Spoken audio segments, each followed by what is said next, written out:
तो फ्रेंड्स, जैसा कि आपने देखा था कल की वीडियो में हमारा पास्ट टेंस खत्म हो गया था, तो आज हम फ्यूचर टेंस शुरू करने वाले हैं। फ्यूचर टेंस यानी कि भविष्यकाल। तो भविष्यकाल की शुरुआत आज हम करने वाले हैं। इस टेंस में हम आपको इसके रूल और affirmative sentence, negative sentence, interrogative, इन सभी का ट्रांसलेशन करना सिखाएंगे, वो भी बहुत आसानी से। तो अगर आप हमारे चैनल पर नए हो तो चैनल को कर लीजिएगा सब्सक्राइब और वीडियो को कर दीजिएगा लाइक। तो चलिए वीडियो को हम शुरू करते हैं। तो सबसे पहले इसके इंट्रोडक्शन की बात कर लेते हैं हम कि वाक्य के अंत में गा, गे, गी इत्यादि शब्द आता है तो वहाँ पर फ्यूचर टेंस होता है। तो आपको बता दें कि वाक्य के अंत में गा, गे, गी यानी कि होगा, होंगे, होंगी ये शब्द आएंगे तो वहाँ पर हमारा फ्यूचर टेंस होगा। तो सबसे पहले हम इसके इंडेफिनिट टेंस की बात कर लेते हैं, यानी कि भविष्य अनिश्चित काल। तो भविष्य अनिश्चित काल में हमारा इंट्रोडक्शन सबसे पहले इसका हम जान लेते हैं। तो हमारा इंट्रोडक्शन हो जाएगा, वाक्य के अंत में ता होगा, ती होंगी, ते होंगे इत्यादि शब्द आता है तो वहाँ पर फ्यूचर इंडेफिनिट टेंस होता है। तो आपको ध्यान देना है कि वाक्य के अंत में आपको देखना है कि ता होगा, ते होंगे, ती होगी में से कुछ आ रहा है तो वहाँ पर हमारा फ्यूचर इंडेफिनिट टेंस हो जाएगा। तो अब सबसे पहले हम इसके अफर्मेटिव की बात कर लेते हैं। अफर्मेटिव यानी कि सकारात्मक वाक्य, जिसे हम साधारण वाक्य भी कहते हैं। तो सबसे पहले हम इसका रूल जान लेते हैं, और रूल जानने से पहले हम इसका कुछ हमारे यहाँ पर रूल एंड रेगुलेशन होता है, जो कि हमारे कुछ पॉइंट है। तो सबसे पहले उसको हम देख लेते हैं। तो पहला हमारा है कि इस टेंस में विल या शैल हेल्पिंग वर्ब का प्रयोग होता है, यानी कि हेल्पिंग वर्ब इसमें विल या शैल का प्रयोग किया जाएगा। और हमारा सेकंड है कि इस टेंस में मेन वर्ब का फर्स्ट फॉर्म का प्रयोग होता है, यानी कि मुख्य क्रिया की पहली अवस्था है इसमें भी लगाई जाएगी। और हमारा यहाँ पर तीसरा है जो कि मोस्ट इम्पॉर्टेंट है कि सिंगुलर नाउन और प्लूरल नाउन दोनों के साथ विल का प्रयोग होगा, यानी कि चाहे वो कर्ता हमारे सिंगुलर में हो चाहे प्लूरल में हो, सबके साथ विल लगेगा। बाकी आई तथा वी कि आई या वी दो अगर सब्जेक्ट आएंगे हमारा तो वहाँ पर उसके साथ शैल का प्रयोग होगा, बाकी सभी कर्ताओं के साथ विल का प्रयोग किया जाएगा। तो चलिए यहाँ पर हम कुछ एग्जाम्पल ले लिए हैं। आपको इन एग्जाम्पल के माध्यम से हम आपको दिखा रहे हैं कि कहाँ पर हमारा कहाँ पर हमारा शैल लगेगा और कहाँ पर विल लगेगा। तो सबसे पहले हमारा है कि रोहन बाजार जाता होगा, यानी कि हमारा सबसे पहले यहाँ पर सबसे पहले हम इसका रूल लिख देते हैं। अब हम नीचे रूल लिख के पहले दिखा दे रहे हैं, तो अच्छे से समझ में आ जाएगा। वहाँ पर हम रूल नहीं लिखे थे। तो हमारा सबसे पहले आ जाएगा सब्जेक्ट, फिर आ जाएगा हमारा विल या शैल, फिर मेन वर्ब का फर्स्ट फॉर्म,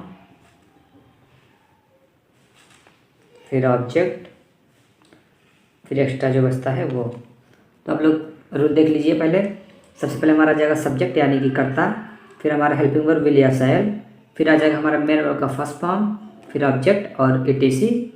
तो चलिए हम अब एग्जांपल लेके इनको बना देते हैं। सबसे पहले तो हमारा यहाँ पर सब्जेक्ट है रोहन, तो हमारा हो जाएगा यहाँ पर रोहन, और रोहन के साथ हमारा लगेगा विल, तो हमारा विल हो जाएगा यहाँ पर। और जाने के लिए हो जाएगा गो, और बाजार जाने के लिए यानी कि गो टू मार्केट।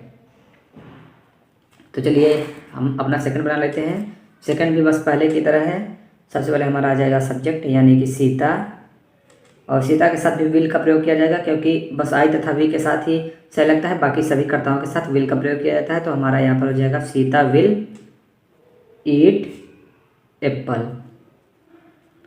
और हमारा यहाँ पर मैं स्कूल जाता होऊंगा, यानी कि इसमें हमारा आई है, तो हमारा सब्जेक्ट आई है, तो आई के साथ हमारा ऊपर देख सकते हैं आप कि आई के साथ हमारा शैल का प्रयोग किया जाएगा। तो आई शैल गो टू स्कूल। तो आशा करता हूँ आपको ये अच्छे से समझ में आया होगा हमारा अफर्मेटिव सेंटेंस। तो आप इसको स्क्रीनशॉट कर लीजिए या तो फिर वीडियो को पॉज करके नोट कर लीजिए, हम आपको अच्छे से दिखा दे रहे हैं।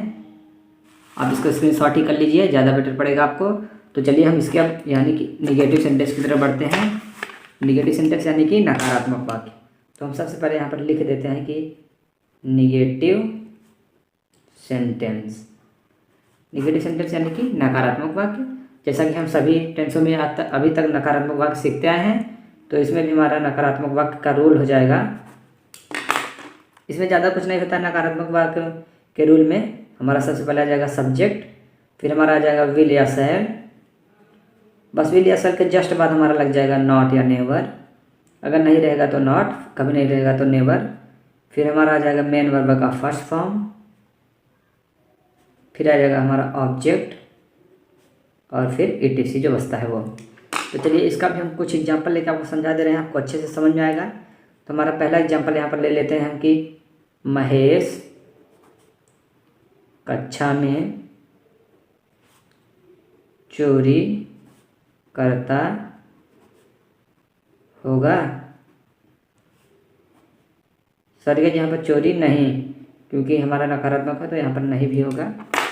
तो चलिए इसका हम बना लेते हैं। सबसे पहले हमारा सब्जेक्ट आएगा, सब्जेक्ट यानी कि जो महेश है, तो हमारा यहाँ पर महेश, और महेश के साथ हमारा हेल्पिंग वर्ब विल का प्रयोग किया जाएगा। तो विल, और नहीं के लिए नॉट, और चोरी करने के लिए हमारा हो जाएगा सीधा स्टील इन दी क्लास। और चलिए हम सेकंड एग्जांपल ले लेते हैं। यहाँ पर एक एग्जांपल और हम आपको लेकर समझा देते हैं कि रेखा मंदिर में गीत गाती होगी। गीत नहीं गाती होगी, सॉरी गाइस, नहीं होगा यहाँ पर। तो चलिए इसका भी हम बना लेते हैं। तो सबसे पहले हमारा सब्जेक्ट आएगा यानी कि रेखा, रेखा के साथ भी विल, और नहीं के लिए नॉट, गीत गाती यानी कि सिंग द सॉन्ग इन टेम्पल। तो ऐसा करता हूँ आपको समझ में आ रहा होगा। तो चलिए एक एग्जांपल और हम आपको लेके समझा दे रहे हैं, अच्छे से समझ में आ जाएगा। यहाँ पर हमारा थर्ड एग्जांपल है रोहन बाजार नहीं जाता होगा। सबसे पहले हमारा रोहन आ जाएगा यानी कि रोहन यानी सब्जेक्ट, फिर हमारा आ जाएगा will not go to market. तो आशा करता हूँ आपको ये अच्छा मतलब कि आपको समझ में आ रहा होगा। तो चलिए अब हम पढ़ते हैं यानी इसके इंट्रोगेटिव सेंटेंस यानी कि प्रश्नवाचक वाक्य की तरफ। इंट्रोगेटिव सेंटेंस, इंट्रोगेटिव सेंटेंस में हमारा सबसे पहले हम सीखेंगे कि जो वाक्य में क्या से प्रारंभ होता है, क्या से प्रारंभ होने पर, कैसे प्रारंभ होने पर, यानी कि हमारा वाक्य में सबसे पहले हमारा क्वेश्चन वर्ड से ही शुरू होगा हमारा वाक्य। तो उसके लिए सबसे पहले हम रूल देख लेते हैं। उसके पहले सबसे पहले हमारा इसमें आ जाएगा हेल्पिंग वर्ब यानी कि विल या शैल, फिर आ जाएगा हमारा सब्जेक्ट, फिर सेम वही मेन वर्ब का फर्स्ट फॉर्म, फिर आ जाएगा हमारा ऑब्जेक्ट, फिर इट से, और एट लास्ट क्वेश्चन मार्क। इसमें क्वेश्चन मार्क ही ऐड होता है क्योंकि क्वेश्चन मार्क से ही समझ में आ जाता है कि हमारा ये इंट्रोगेटिव है कि और कुछ है। तो इंट्रोगेटिव रहेगा तो लास्ट में क्वेश्चन मार्क जरूर लगा होगा। तो चलिए इसका कुछ एग्जांपल लेके हम आपको समझा देते हैं। जैसे हमारा पहला है कि आंसू शोर करता होगा।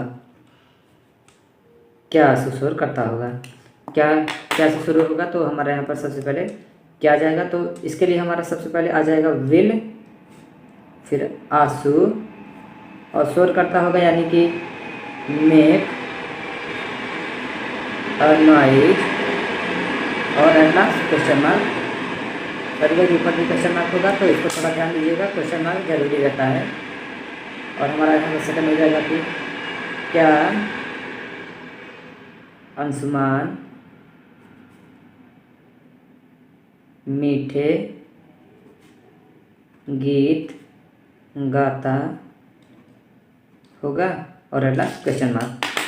तो सबसे पहले हमारा क्या से शुरू हो रहा है, तो इसके लिए हमारा आ जाएगा विल, फिर आ जाएगा हमारा अंशुमान, और मीठे से यानी कि मीठे गीत यानी कि स्वीट सॉन्ग, और गाता सबसे पहले हमारा इसके पहले मेन वर्ब आएगा तो गाने के लिए हो जाएगा सिंग द स्वीट सॉन्ग, और एट लास्ट क्वेश्चन मार्क।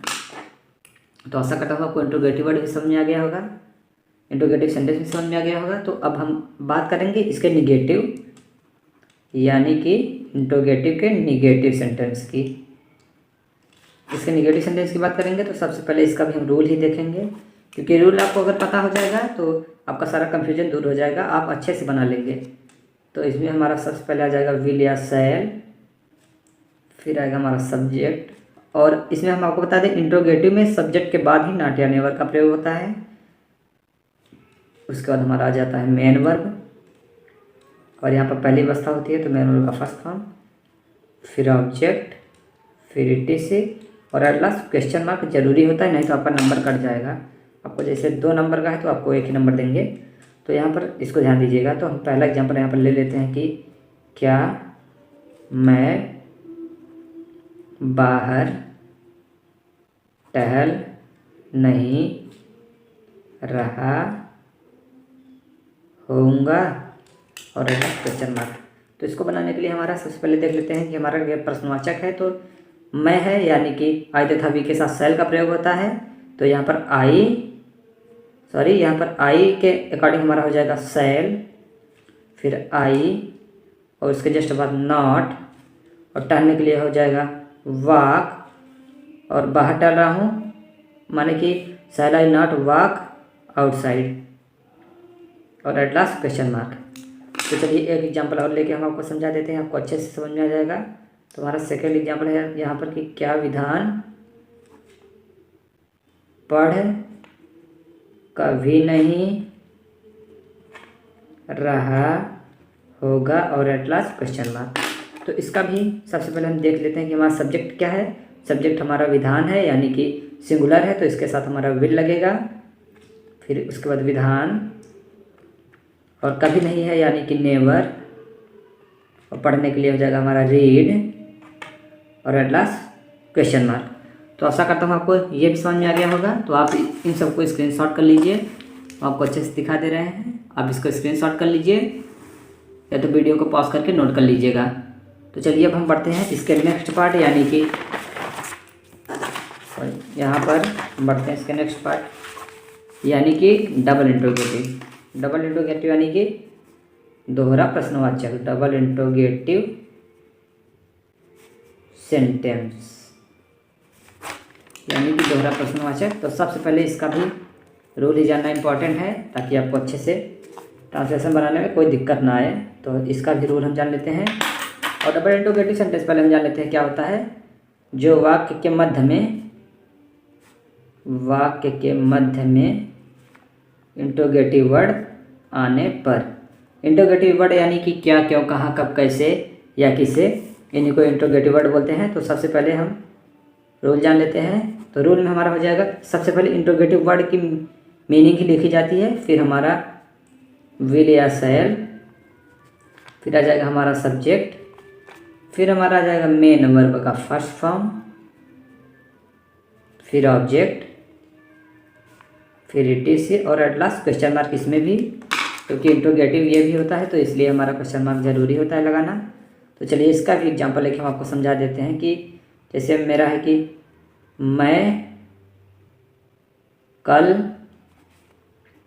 विद्यालय क्यों नहीं आता होऊंगा, और एट लास्ट क्वेश्चन मार्क। तो इसके लिए हमारा सबसे पहले देख लेते हैं इंट्रोगेटिव वर्ड, यानी कि क्यों मध्य में आ रहा है तो क्यों के लिए हमारा हो जाएगा वाई, और हमारा ये आई मतलब कि मैं हमारा सब्जेक्ट है, तो सब्जेक्ट के अकॉर्डिंग हमारा आई तथा बी के साथ सेल लगता है, तो हमारा यहाँ पर लग जाएगा सेल, फिर हमारा हो जाएगा आई, और सॉरी पहले नहीं हटा देते हैं यहाँ पर, आपको पहले हम अफर्मेटिव में समझा देते हैं। तो why shall I come in school, और हमारा ये भविष्य में है तो टुमारो हो जाएगा, टुमारो, और at last question mark. Question mark आप लोग जरूर ध्यान दीजिएगा। और सेकंड एग्जांपल हम यहाँ पर ले लेते हैं कि यहाँ पर हमारा सेकंड एग्जांपल हो जाएगा कि सक्षम सेब क्यों खाता होगा, और एट लास्ट क्वेश्चन मार्क। तो सबसे पहले हमारा यहाँ पर क्यों के लिए हो जाएगा वाई, और सक्षम हमारा सिंगुलर है तो इसके लिए हमारा हो जाएगा विल सक्षम ईट एप्पल, और एट लास्ट क्वेश्चन मार्क। तो चलिए अब हम इसके इंट्रोगेटिव निगेटिव की तरफ बढ़ते हैं। तो आशा करता हूँ आपको वीडियो अच्छा लग रहा होगा, आपको समझ में भी आ रहा होगा। अगर आपको जो नहीं समझ में आ रहा है आप कमेंट कर दीजिएगा, हम उसका फिर से वीडियो बना देंगे और आपको अच्छे से उसमें समझा देंगे। हम शॉर्ट में उसको वीडियो बना के डाल देंगे आपको, 1 ही मिनट में हम आपको एकदम बढ़िया से, जो ना समझ में आया होगा उसको आप कमेंट जरूर कर दीजिएगा, हम उसको भी आपको समझा देंगे। आप वीडियो देख लीजिएगा, हम शॉर्ट में इसको अपलोड कर देंगे। तो चलिए हम अब बढ़ते हैं इसके नेगेटिव सेंटेंस की तरफ। तो सबसे पहले इसका भी रूल जान लेते हैं। हमारा इंट्रोगेटिव वर्ड ही आएगा सबसे पहले, फिर विल या शैल आएगा, फिर हमारा सब्जेक्ट आएगा और सब्जेक्ट के जस्ट बाद हमारा नॉट या नेवर, फिर हमारा आ जाएगा मेन वर्ब का फर्स्ट फॉर्म, फिर हमारा आ जाएगा ऑब्जेक्ट, फिर ETC और एट लास्ट क्वेश्चन मार्क। तो चलिए हम इसका भी एग्जाम्पल लेके आपको समझा देते हैं, आपको अच्छे से समझ में आ जाएगा। तो मेरा पहला एग्जाम्पल है यहाँ पर, आर्यन जनवरी में क्यों नहीं आता होगा और एट लास्ट क्वेश्चन मार्क। तो यहाँ पर हमारा सबसे पहले देख लेते हैं इंट्रोगेटिव वर्ड क्यों, यानी कि इंट्रोगेटिव वर्ड हमारा बीच में ही आया है, तो सबसे पहले हमारा इसी की इंग्लिश हो जाएगी क्यों, यानी कि वाई। और यहाँ पर आर्यन हमारा जो कि सिंगुलर है, तो इसके साथ हमारा हो जाएगा विल, फिर हमारा सब्जेक्ट यानी कि आर्यन, और नहीं के लिए हमारा हो जाएगा नॉट, और मेन वर्ब का फर्स्ट फॉर्म यानी कि आने के लिए हो जाएगा कम, और जनवरी में यानी कि इन जनवरी एट लास्ट क्वेश्चन मार्क। तो चलिए एक एग्जाम्पल और हम आपको लेके समझा देते हैं, आपको अच्छे से समझ में आ जाएगा। तो हमारा हो जाएगा यहाँ पर, सिद्धार्थ चोरी कब नहीं कर रहा होगा एट लास्ट क्वेश्चन मार्क। चलिए इसका भी हम आपको बनाना सिखा दे रहे हैं। हम सबसे पहले देख लेंगे कि हमारा इंट्रोगेटिव वर्ड वाक्य के मध्य में है, तो सबसे पहले इसी की इंग्लिश आ जाएगी कब, यानी कि व्हेन, और सिद्धार्थ है यानी कि हमारा हो जाएगा इसके साथ विल, और फिर सिद्धार्थ और जस्ट बाद नॉट, और चोरी करने के लिए हो जाएगा स्टिल और एट लास्ट क्वेश्चन मार्क। तो आप इसको जरूर ध्यान दीजिएगा, आई तथा वी के साथ ही केवल शैल लगता है और बाकी अन्य कर्ताओं के साथ विल लगता है। और कहीं पर हमारा एक ऐसा इसमें केस आता है कि हमारा आई तथा वी के साथ विल हो जाता है, बाकी सबके साथ शैल हो जाता है, तो हम उसको भी आपको समझाएंगे। पहले इसको हम ख़त्म कर लेंगे, उसके बाद हम आपको वो भी समझाएंगे। तो अगर वीडियो अच्छा लगा हो तो आप कर दीजिएगा चैनल को हमारे सब्सक्राइब, और वीडियो को कर दीजिएगा लाइक, और अपने एक दोस्त को कम से कम शेयर कर दीजिएगा, ताकि उसे भी ये टेंस जिसको ना आता हो उसे भी अच्छे से आ जाए। और कमेंट जरूर कर दीजिएगा, आपको जो ना समझ में आया हो हम आपको अच्छे से समझा देंगे नेक्स्ट वीडियो में। तो चलिए मिलते हैं नेक्स्ट वीडियो में, तब तक के लिए बाय बाय, थैंक यू।